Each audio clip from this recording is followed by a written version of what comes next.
якщо напроти віки прилетіло біля гуртожитку, ну то ми не знали, куди що ми робили.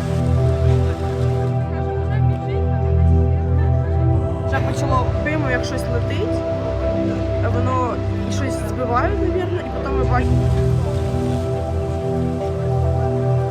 Якби воно чуть-чуть там правіше.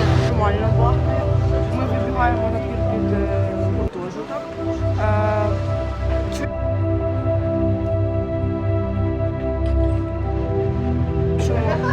Червоне небо.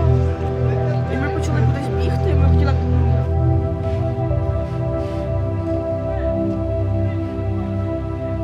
А ми ж на вулиці стояли. І так трошки страшно. Як завжди прильоти. Ну, оце ж прильот. Страшно.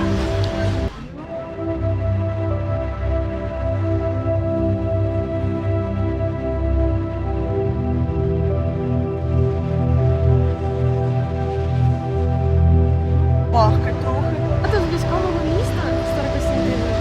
Якось в мене і так. Аміна почала мені кричати, типу, Настя, вставай. Ми встаємо вже на.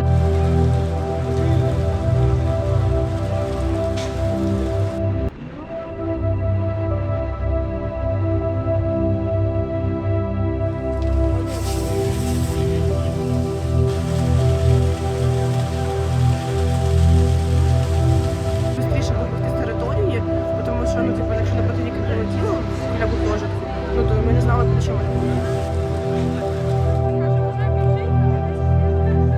Вже почало пимо, як щось летить, воно і щось збиває, мабуть, і потім ми бачимо.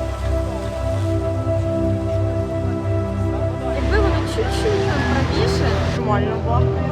Ми вибігаємо на двір під гуртожиток.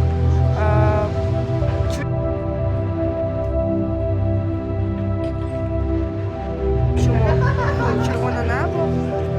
І ми почали кудись бігти, і ми хотіли.